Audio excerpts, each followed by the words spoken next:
فيكم خير حلوا هذه القضية.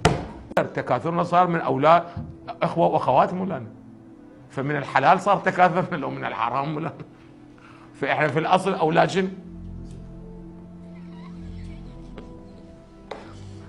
ولهذا السيد الطبطبائي مضطر يقول بابا بيني وبين الله الزنا والحلال والحرام ونكاح هذني احكام اعتباريه. خو في مجتمع قد يكون حلال، في مجتمع شنو؟ زوج الاخوه والاخوات ما في اشكال، بذاك الزمان ما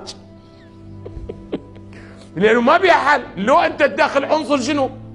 ثالث، عنصر ثالث، لا عنصر ثالث الجن شنو؟ كما في الاسرائيليات، كما في الاسرائيليات اللي سيد السبزواري رجح هاي النظريه. ها؟ واقعا مشكلة هذه، شلون تكاثر؟ فيكم خير حلوا هذه القضية. قد أصلنا منين يروح مولانا؟ عرق من عروقنا شو يصير؟ جن مولانا يصير. فنرث شنو؟ كل جينات الجن. إلا أن تحل القضية على حل هسه لمن في الوقت المناسب سيأتي.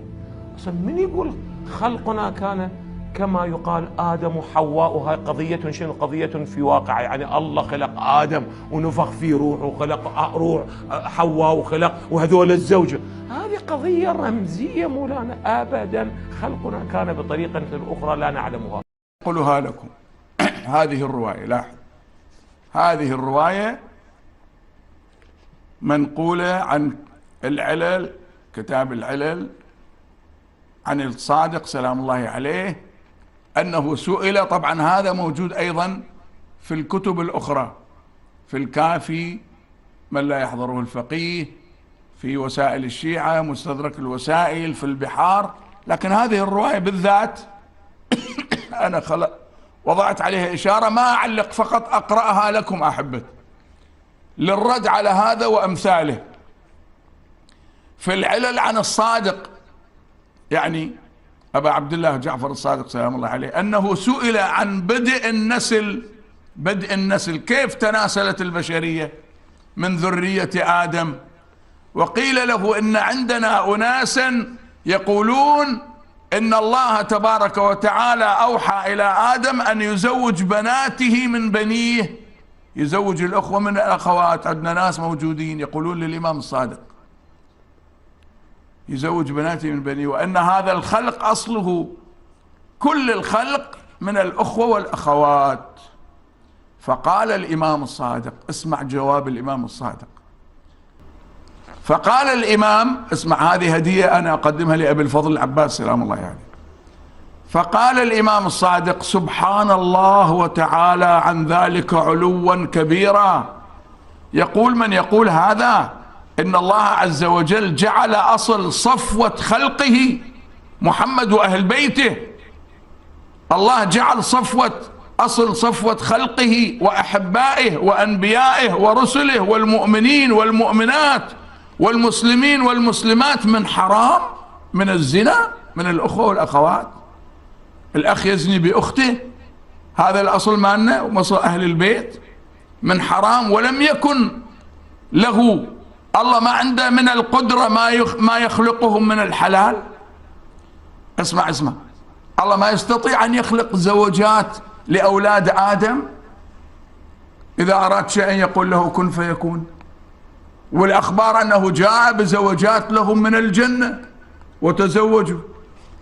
اسمع كلام الإمام، ما أريد أعلق، هكذا بس أشرح لك. اسمع كيف الإمام قال: سبحان الله وتعالى عن ذلك علوا كبيرا. يقول من يقول هذا إن الله عز وجل جعل أصل صفوة خلقه وأحبائه وأنبيائه ورسله والمؤمنين والمؤمنات والمسلمين والمسلمات من حرام، من زواج الأخوة والأخوات. احنا اجينا من حرام.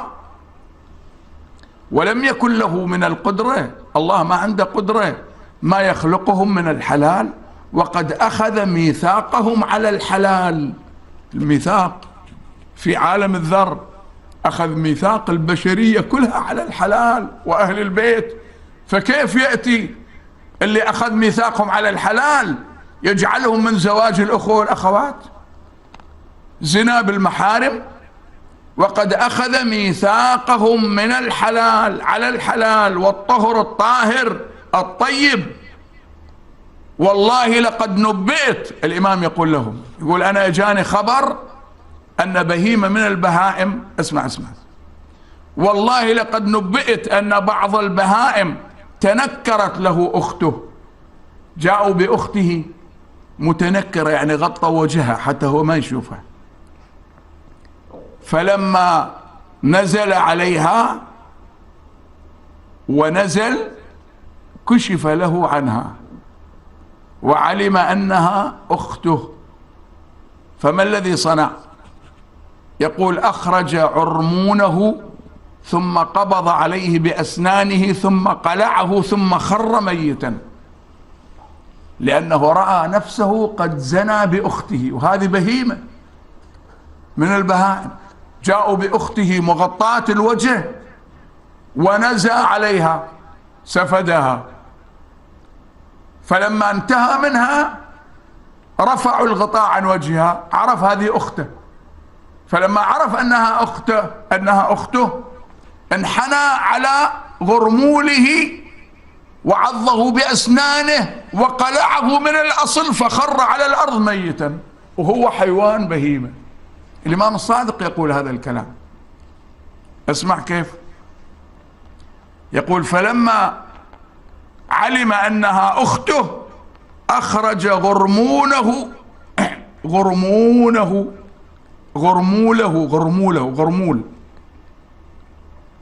يعني الذكر، ثم قبض عليه بأسنانه ثم قلعه ثم خر ميتا. وفي رواية أخرى عنه عليه السلام ما يقرب منه مع تأكيد بليغ في تحريم الأخوات على الأخوة، وأنه لم يزل كذلك في الكتب الأربعة المنزلة المشهورة، وأن جيلا من هذا الخلق رغبوا عن علم أهل، هذا تعبير المفسر هذا الخلق رغبوا عن علم أهل بيوتات أنبياء وأخذوا من حيث لم يؤمروا بأخذه فصاروا إلى ما قد ترون من الضلال والجهل. الإمام الصادق يقول جيل من الناس تركوا أهل البيت وذهبوا إلى أعدائهم فأخذوا منهم هذا الكلام فصاروا من الضلال والجهل. وفي آخر ما أراد من يقول هذا وشبهه أن هذه الكلمة هي تقوية لحجج المجوس، لأن المجوس يجيزون نكاح الأخوة والأخوات. الإمام الصادق يقول إذا هذا صحيح يعني احنا نقوي حجج المجوس، فما لهم قاتلهم الله، يعني الذي يقول أن آدم زوج بناته من ولده الإمام يقول عليه قاتلهم الله، والذي يقاتله الله هل ينتصر؟ فهذا أبو عمامة السوداء الله يسود وجهه، هل هو ينتصر؟ لا والله ما ينتصر. فما لهم قاتلهم الله. ثم قال إن آدم ولد له 70 بطنا، في كل بطن غلام وجارية، هؤلاء موجودين. لكن لما أراد أن يزوج لاحظ وين صار عند آدم؟ صار عنده شيث، صار عنده ولدان. عند آدم صار ولدان. فلما صار ولدان الأول اسمه شيث وهو هبة الله، وهو أول وصي أوصى إليه من الآدميين في الأرض. ثم ولد له من بعد شيث يافت، شيث ويافت، اسمع، شيث ويافت ليس معه ثان. فلما أدرك هؤلاء ولدان، هذا ولد شاب وهذا ولد شاب، وهذا وصي. شيث هو هبة الله، هذا بعد مقتل هابيل طبعا، ويافت. فلما أدرك وأراد الله عز وجل أن يبلغ بالنسل ما ترون، وأن يكون ما قد جرى به القلم من تحريم ما حرم الله عز وجل من الأخوات على الأخوة، أنزل بعد العصر في يوم الخميس حوراء من الجنة اسمها نزلة. يوم الخميس ليلة الجمعة أنزل الله حوراء من الجنة اسمها نزلة. فأمر الله عز وجل آدم أن يزوجها من شيث، قال لها هاي زوجة شيث، فزوجها منه. ثم أنزل بعد العصر من الغد من يوم الجمعة حوراء من الجنة اسمها منزلة، فأمر الله عز وجل أن يزوجها، أمر آدم أن يزوجها من يافت، فزوجها منه، فولد لشيث غلام وولد ليافت جارية. شيث جاءه ولد ويافت جاءته بنت، فلما بلغ أمرهما أن يتزوجا. بنت العم أخذت ابن العم، وابن العم تزوج بنت عمه، وبدأ النسل من هذا. شوف الكلام، انظروا للكلام هذا. وين الكلام؟ وين كلام أن آدم زوج بناته من ولده؟ لاحظوا الإمام الصادق يقول هؤلاء ضالون مضلون، تركونا أهل البيت وذهبوا إلى أعدائنا فجاءوا بهذه الأخبار.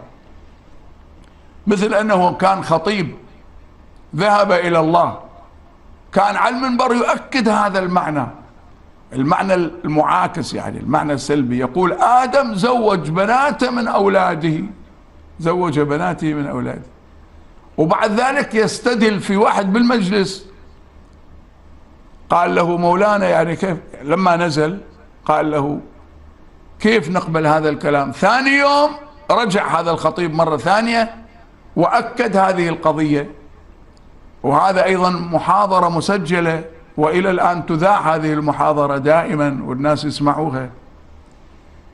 فأكد هذا المعنى، قال آدم زوج بناته من بنيه، وعمران أبو موسى تزوج عمته، وموسى تكون من هذا النكاح. هاي المحاضرة كل يوم تذاع والناس يسمعوها.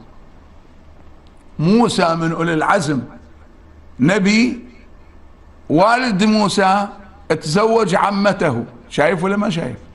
يعني تزوج أخت أبيه، عمته عمران. الخطيب هذا يقول وموسى تكون من هذا النكاح، وكان مقهور على المنبر غضبان، ليش تسألون هالكلام ولماذا ما توافقون عليه؟ الآن شايفين الانحراف العقائدي على المنابر كيف يكون. والإمام ماذا يقول فأنزل الله سبحانه وتعالى في يوم الخميس حوراء من الجنة اسمها نزلة، فأمر الله عز وجل آدم أن يزوجها من شيث، من ولده شيث، فزوجها منه. ثم أنزل بعد العصر من الغد، يعني من يوم الجمعة، حوراء من الجنة اسمها منزلة، فأمر الله عز وجل أن يزوجها آدم، أن يزوجها من يافت، فزوجها منه، فولدت لشيث غلام وولد ليافت جارية. فأمر الله تعالى آدم حين أدرك الغلام الولد والجاري أن يزوج ابنته يافت من ابن شيث، ففعل، وولد الصفوة من النبيين والمرسلين من نسلهما، من هذا النسل الطاهر، ومعاذ الله أن يكون ذلك على ما قالوا من أمر الأخوة والأخوات.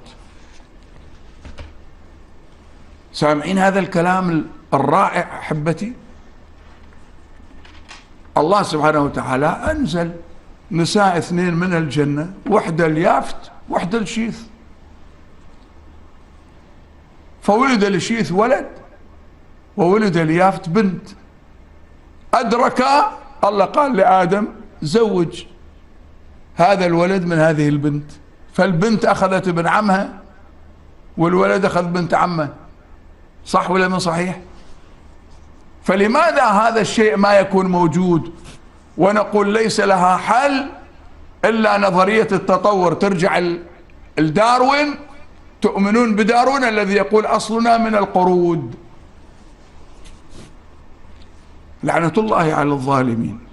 اي والله لعنة الله على الظالمين. أحبتي لعن الله من قتلك. لماذا نحن ذكرنا هذا؟ لأن الجهل ممنوع أحبابي، الجهل ممنوع في الإسلام.